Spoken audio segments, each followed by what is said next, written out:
अस्सलामु अलैकुम। तो आज हम पढ़ेंगे आर्टिकल 29 और उसके राइट्स के बारे में।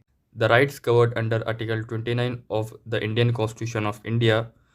जो आर्टिकल 29 कवर्ड है हमारे कॉन्स्टिट्यूशन ऑफ इंडिया में, ये आर्टिकल्स के जो राइट्स हैं ख़ास तौर पर माइनॉरिटीज़ के लिए किए गए हैं।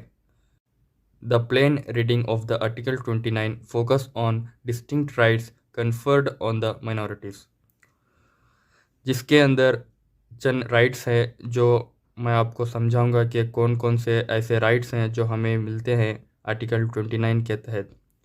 फर्स्ट ऑफ ऑल, पहले जो हमें राइट मिलता है वो है by virtue of article 29 clause 1 any section of the citizens of India having a distinct यानी यूनिक लैंग्वेज, स्क्रिप्ट और culture is having a right to conserve the same.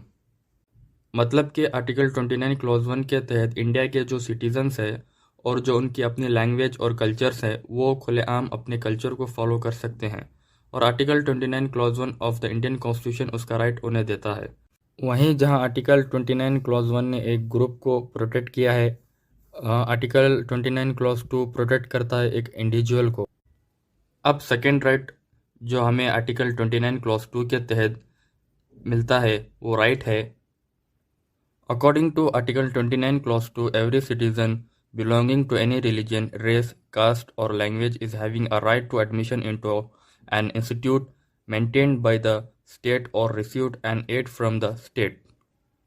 Article 29 clause 2 हमें ये समझाता है कि जो भी इंडियन सिटीजन्स है उनको जो उनका रिलीजन, कास्ट, रेस, लैंग्वेज जो वो बिलोंग करते हैं उससे उनको राइट दिया गया है कि वो स्टेट के किसी भी इंस्टीट्यूशन में एडमिशन ले सकते हैं।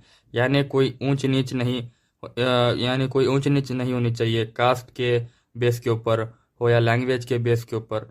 राइट टू एजुकेशन सबके लिए है, तो उन्हें भी कोई भेदभाव नहीं होना चाहिए। तो उम्मीद करता हूँ कि आपको आर्टिकल 29 समझ आया हो। ऐसे ही लॉ रिलेटेड वीडियोस देखने के लिए मेरे चैनल को सब्सक्राइब करें।